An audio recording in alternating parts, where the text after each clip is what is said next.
अस्सलाम वालेकुम दोस्तों, कैसे हैं आप। ईरान ने इसराइल के ऊपर बाकायदा अटैक कर दिया।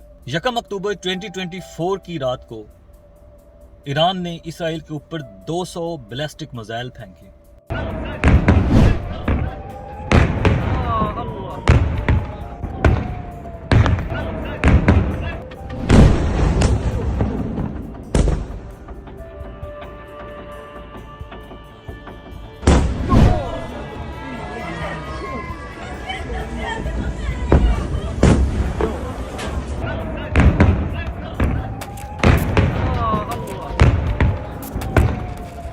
इसराइल के मुताबिक उनका कोई जानी नुकसान नहीं हुआ, लेकिन उन्होंने अपने सारे मीडिया को इसकी रिपोर्टिंग करने से मना कर दिया। ईरान के बैलिस्टिक मिसाइल ने किस तरह से तबाही की है वो आपके साथ डिस्कस करते हैं। बेसिकली ईरान ने इसराइल के सिविलियंस को टारगेट नहीं किया था इस अटैक के अंदर। उसने सिर्फ और सिर्फ एयर बेसिस जो हैं इसराइल की उसको टारगेट किया था, और इसके अलावा मोसाद का जो हेडक्वार्टर है उसको अटैक किया था।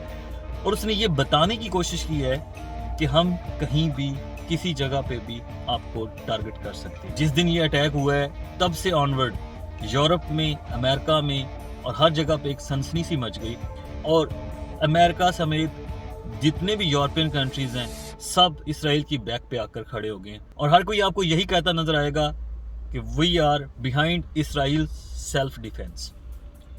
अब सेल्फ डिफेंस की जो डेफिनेशन है दोस्तों, वो हर किसी की अपनी है। इसराइल की सेल्फ डिफेंस की अपनी डेफिनेशन है, अमेरिका की सेल्फ डिफेंस की अपनी डेफिनेशन है। लेकिन अगर आप गौर करें तो लबनान, ईरान, फलस्तीन, सीरिया, जॉर्डन, ये जो जितने भी कंट्रीज हैं जो इसराइल के साथ हैं, इन सब ममालिक को सेल्फ डिफेंस की ज़रूरत नहीं है। ईरान जो पिछले 1 साल से इस डायरेक्ट वार को अवॉइड कर रहा था, आखिर क्यों मजबूर हो गया इस लेवल तक जाने के लिए कि वो स्टेट टू स्टेट वार के लिए तैयार हो गया। इसके पीछे एक बहुत बड़ी रीज़न है जो आज के इस वीडियो के अंदर हम खुलासा करने वाले हैं। 31 जुलाई 2024 इस्माइल हानिया की डेथ, 27 सितंबर 2024 असद नसरुल्लाह की डेथ। इसी के साथ साथ इसराइल की एक्सेलरेशन जो ऑन ग्राउंड लेबनान की तरफ जो एक्सेलरेशन वो करने जा रहे हैं, और ऑन ग्राउंड जो है वो इस वक्त लेबनान की तरफ जो है वो मार्च कर रही है उनकी फौज, और वो लेबनान के अंदर उसी तरह का अटैक करने के लिए जा रहे हैं जैसे कि वो गजा में कर रहे थे। और इसी के साथ साथ सीरिया के अंदर जो उन्होंने अपने एयरक्राफ्ट के जरिए जो है वो बॉम्बिंग की है। तो इसराइल का जो अगला टारगेट है वो लेबनान, सीरिया, जस्ट लाइक गजा। लेबनान और सीरिया के अंदर वो इतनी बमबारी करना चाह रहे हैं कि उसका हाल बिल्कुल गजा की तरह हो जाए।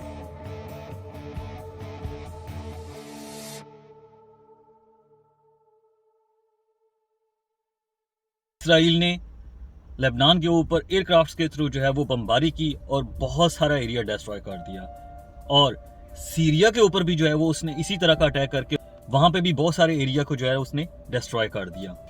अब अगर आप कड़ियां मिलाना शुरू करें तो आपको थोड़ी सी इसकी अंडरस्टैंडिंग स्टार्ट होगी कि एक ग्रेटर इसराइल के ख्वाब की ताबीर के लिए बिन्यामिन नेतन्याहू और इसराइल इस वक्त जो है वो गजा के अंदर बमबारी करके मिलियामेट कर चुके हैं। इसके साथ लेबनान के अंदर जो है वो आहिस्ता ग्राउंड ऑपरेशन करके वहाँ पे भी अपनी पूरी स्ट्रेंथ के साथ जो है वो चीज़ें करने की कोशिश कर रहे हैं। साथ में सीरिया के ऊपर भी बहुत सारा एरिया जो है वो खाली करवाना चाह रहे हैं। अभी उन्होंने अल्टीमेटम दे दिया लेबनान के अंदर के कुछ गांव जो है वो खाली कर दें। इसी तरह का अल्टीमेटम उन्होंने गजा के अंदर भी जो है वो दिया था पहले, और गजा के ऊपर फिर उन्होंने बमबारी शुरू कर दी। तकरीबन 1 लाख के करीब जो है वो इस वक्त गजा के बच्चे और बड़े जो हैं वो शहीद हो चुके हैं, और इसी तरह का ऑपरेशन जो है वो अब लेबनान में करने जा रहा है। तो एक ग्रेटर इसराइल के ख्वाब की ताबीर के लिए ये सब कोशिश हो रही है, और इसकी पुश्त पनाही जो है वो अमेरिका कर रहा है। अमेरिका की शह के ऊपर जो है वो इस पूरे एरिया के ऊपर होल्ड करने की कोशिश कर रहा है। इसराइल बेसिकली अमेरिका का पपेट है। अमेरिका जो है वो अपनी मर्जी से, अमेरिका जो पेंटागन है वो अपनी मर्जी से ये सारी चीज़ें करवा रहा है, और रामलीला आपको सुनाई जा रही है कि हम बड़ी पीस एफर्ट्स कर रहे हैं। जो उनके सेक्रेटरी ऑफ स्टेट हैं वो पूरी दुनिया में जो है वो रामलीला पढ़ते फिर रहे हैं कि मैं जो है वो बड़ी कोशिश कर रहा हूँ पीस मेंटेन करने के लिए। नहीं दोस्तों, ऐसा कुछ नहीं है।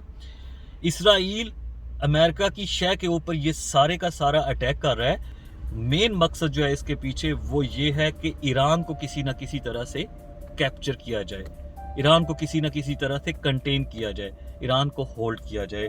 ये बेसिकली इराक मॉडल को फॉलो किया जा रहा है, और इराक मॉडल के थ्रू रेजीम चेंज करके इमाम खमीनी को हटा के और उसकी गवर्नमेंट को हटा के एक्स प्रेसिडेंट थे ईरान के, उनका बेटा जो इस वक्त अमेरिका के पास है, उसको रीलॉन्च किया जाए। तो ईरान इस पूरे सिनेरियो को समझता है और ईरान इसीलिए मजबूर हुआ है ये सब अटैक करने के ऊपर कि अगर वो ये चीज़ नहीं करता तो उसके सर्वाइवल का बहुत बड़ा इशू बन जाएगा। इसके साथ साथ एक सबसे बड़ा जो फैक्टर है वो ये है कि इन सारे एरियाज़ के ऊपर कब्जा करके, इन सारी जगहों को न्यूट्रलाइज करके, लेबनान को न्यूट्रलाइज करके, सीरिया को न्यूट्रलाइज करके, गजा को न्यूट्रलाइज करके और हौसीज को न्यूट्रलाइज करके आखिरी टारगेट बचेगा ईरान, उसके ऊपर कंटेन किया जा सकता है। उसके ऊपर सारी साइडों के से जो है वो ऑपरेशन करके उनको कंटेन करके उनको जो है वो मिलिया मेड भी किया जा सकता है और उनके ऊपर सैंक्शंस ऑलरेडी लगी हुई, उनको मजीद कमज़ोर से कमज़ोर तर किया जा सकता है ताकि ईरान जो है वो जो आंखें दिखाता है अमेरिका को, इसराइल को, कोई भी जो मुल्क जो है वो उनको आंखें दिखाएगा तो उसका जो हशर है वो बिल्कुल वैसा ही हो जाएगा जो गजा का हुआ है, वैसा ही हो जाएगा जो खिलाफत उस्मानिया का हुआ।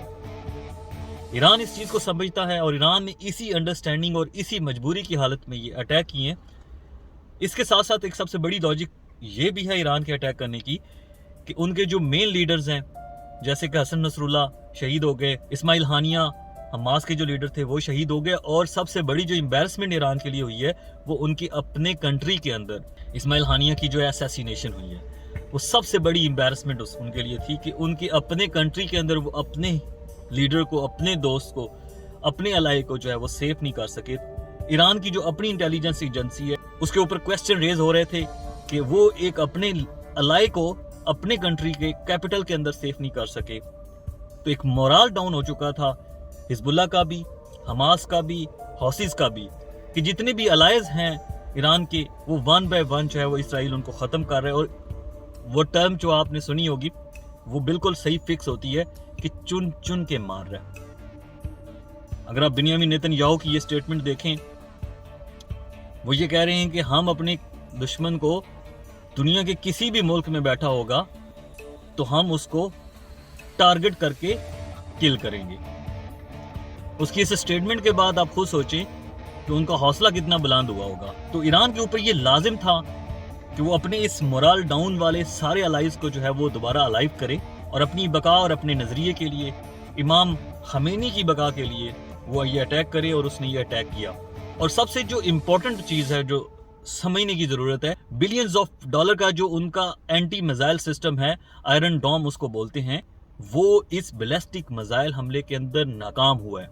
आप ये यकीन करेंगे कि अमेरिकन की पूरी सपोर्ट के बावजूद, उनकी पूरी नेवल, उनकी पूरी एयरक्राफ्ट्स के सपोर्ट के बावजूद, इसराइल के पूरे डिफेंस सिस्टम के स्ट्रांग होने के बावजूद बैलिस्टिक मिसाइल्स ने उनके एयर बेसिस के ऊपर अटैक किया, और ना सिर्फ अटैक किया बल्कि उनके बहुत सारे जहाज जो है वहाँ पे तबाह किए, उनकी एयर बेसिस को जो है वो काफ़ी हद तक डैमेज किया है, उनकी जो मसाद का हेडक्वार्टर था उसको डैमेज किया है। और इसके साथ साथ इसराइल को ये चीज़ उसने बावर कराई है कि अगर तुम मजीद टारगेट करोगे किसी पॉइंट पे किसी भी हमारे अलाई के खिलाफ या हमारे खिलाफ या किसी तरह की मजीद एक्सेलरेशन करोगे तो हम तुम्हारे कंट्री के हर एक बाशिंदे को टारगेट कर सकते हैं। ये बहुत बड़ी एम्बैरसमेंट है इसराइल के लिए, और इसराइल आगे जो प्लान कर रहा है इस सेटबैक के बाद, वो किस तरह से ईरान से इस एम्बैरसमेंट का बदला लेगा, वो आने वाली वीडियो के अंदर आप दोस्तों के साथ मैं ज़रूर डिस्कस करूँगा, ज़रूर शेयर करूँगा।